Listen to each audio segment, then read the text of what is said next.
नमस्कार, आप देख रहे हैं सौ वैली न्यूज़ और मैं हूं आपके साथ नेक सिंह ठाकुर।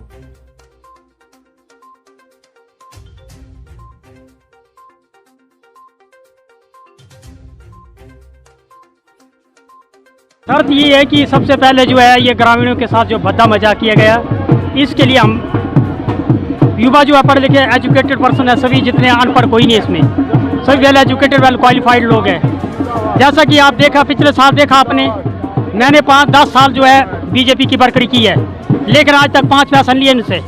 जब भी मैं गांव में जितने भी जाते, जितना प्रचार प्रसार होता है हम करते खुद करते थे, लेकिन आज जो आज भद्दा मजाक किया गया। तो आज इंदिरा कपूर जो है, इंदिरा कपूर एक इंदिरा कपूर नहीं, सब इंदिरा कपूर है इस टाइम, जितनी भी नारी शक्ति है। क्योंकि गांव में जो भी आता है सबसे पहले गांव को हमने क्या एक झंडे और डंडे चुकने के लिए रखा है, इन्हें झंडे और डंडे उठाने के लिए रखा है। तो मेरी आप सभी से विनती है कि हमें झंडे उठाने के तक सीमित न समझाए, क्योंकि आज गाँव में हर बच्चा पढ़ा लिखा है, हर नौजवान पढ़ा लिखा है, लेकिन क्या करते हैं कि हमें एक प्लेटफॉर्म नहीं मिलता। जब प्लेटफॉर्म मिलता तो हमारे हाथ से वो छीन लेते हैं। तो मैं आपसे गुजारिश करूंगा, जितने मेरे ग्रामीण हैं, जन तक मेरी आवाज़ पहुंच रही है, मेरी आपसे विनती है कि इंदिरा कपूर को आज़ाद उम्मीदवार या जिस भी पार्टी से वो खड़ी होती है, हम इंदिरा कपूर के साथ है। क्योंकि ये सबसे पहले इनके साथ जो है बहुत अन्याय हुआ है। 2 पंक्ति में जैसे कविता के माध्यम से बोलूँगा कि अरबों की धन दौलत रोज पेट्रोल में खो रहे हैं और जनता के सवाल फाइलों में दफन हो रहे हैं। भूखमरी मिटाने के लिए पेड़ बोए जा रहे हैं और नंगों का तन ढकने के लिए लंगोटी लेके आ रहे हैं।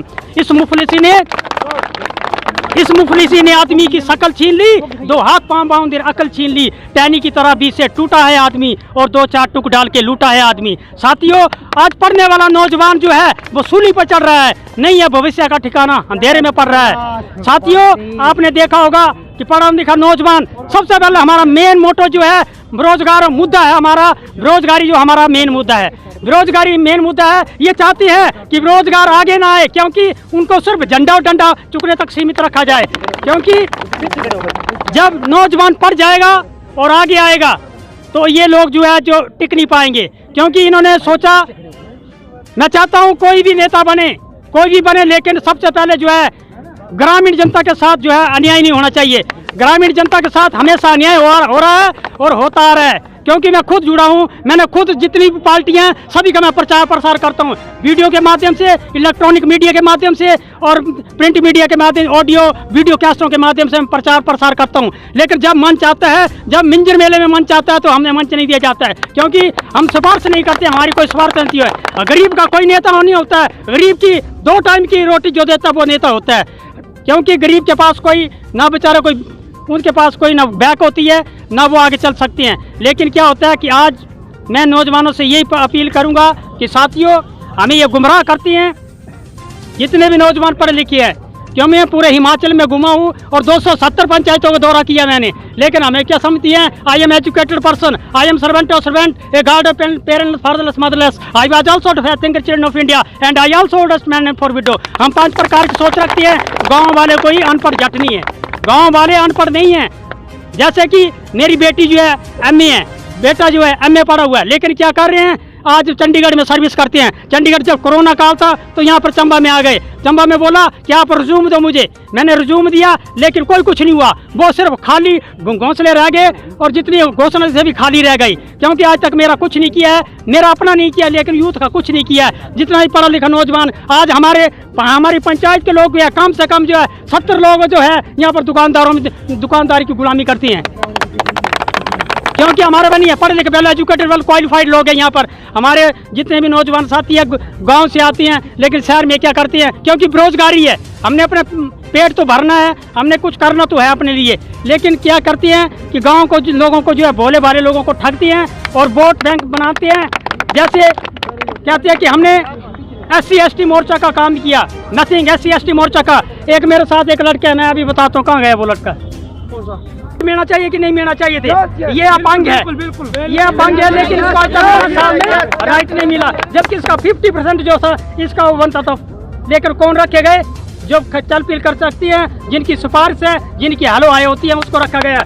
ये जो हमारे पर्सन है, इनको देखो आई कार्ड है इनके पास, लेकिन आज तक जो है मतलब ना वो हल पर रखा, ना लेना देना। बेचारा क्या करता है, जब मैं छिंज मेले में जाता हूँ, सुरगानी में जाता हूँ, जैसे मैं सिल्ला घाट में गया तो ये बेचारे क्या 4000 का सामान लिया था इन्होंने, तो ये बेच रहे थे, पेट पाल रहे हैं।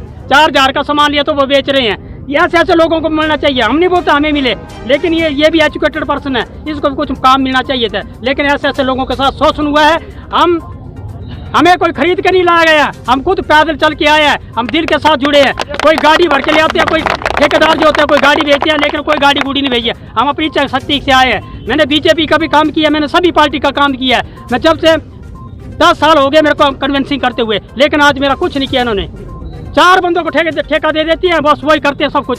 चंबा का हरा निखारा वही करती हैं। साथियों, चंबा जिला ऐसा जिला है, जब हमारे बाढ़ के जिले में चिराग जला करते थे और हमारे चंबा में लाइट हुआ करती थी। आज क्या है, जब भी कोई हवा आती है तो लाइट सभी तारे निकल जाती हैं और अंधेरे में पड़ती हैं। हमारे बच्चे जो है आज भी दीवे की लोई में पड़ती हैं। आज जो स्कूलों की हालत इतनी खस्ता हो चुकी है, बच्चों को बैठने के लिए वो टाट तक नसीब नहीं होती हैं। जब टाट है तो फट्टा है, फट्टे है तो फट्टे में मेखे जड़ी हुई हैं। बच्चे जो अपनी यूनिफॉर्म को फाड़ के आते हैं, कहते हैं कि हमने ये विकास किया, ये विकास किया। मैं जानता हूँ क्या क्या विकास किया। जब मान लो, ये आपको पता नहीं है, ये नबार्ड का पैसा होता है, कोई किसी के बाप का पैसा नहीं होता है। नबार्ड का पैसा होता है। ये सड़क सुविधा और स्वास्थ्य सुविधा, इलेक्ट्रॉनिक सुविधा, इलेक्ट्रिक सुविधा और स्वास्थ्य सुविधा जो है, ये हमारे मूलभूत अधिकार है, फंडामेंटल मौलिक अधिकार है हमारे। ये कोई नेता नहीं कर सकता, नेता सिर्फ सिफारिश करती हैं कि जब मान लो कि 70 किलोमीटर सड़क बननी है तो 5 किलोमीटर जो नेता सिफारिश से आगे बढ़ा सकते हैं।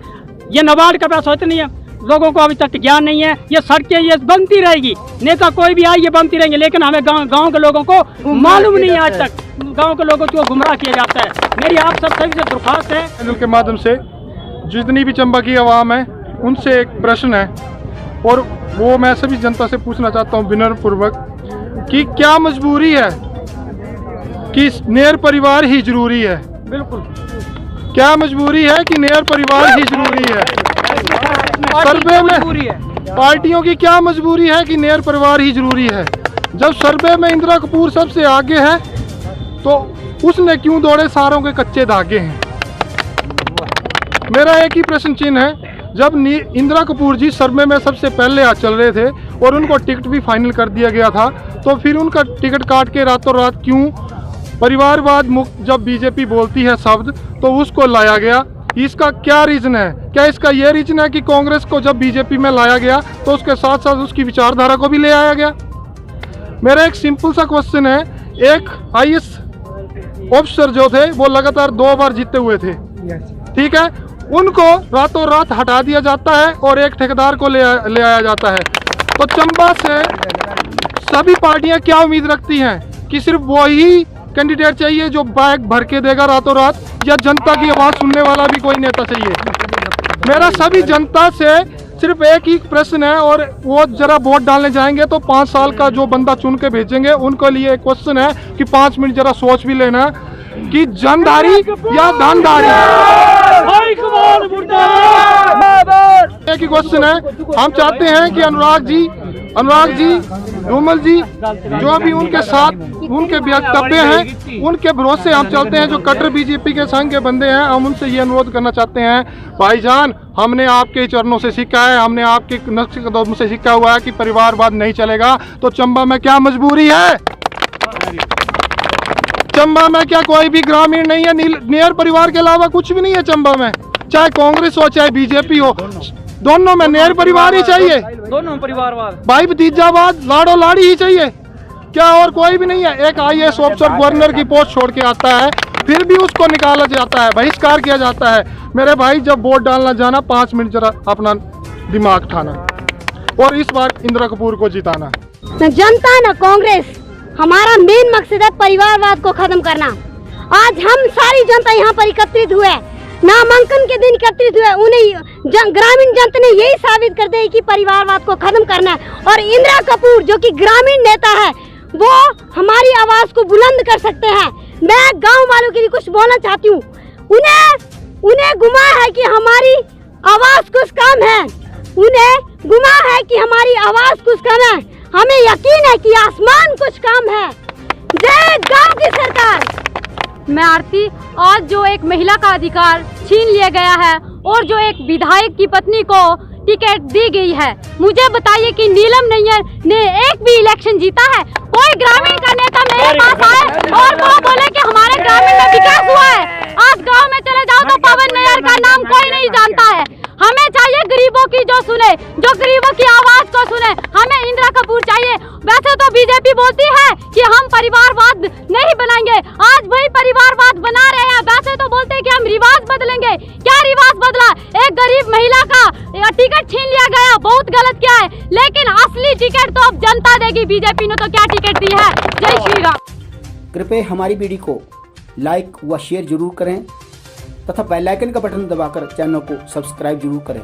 जय हिंद, जय भारत।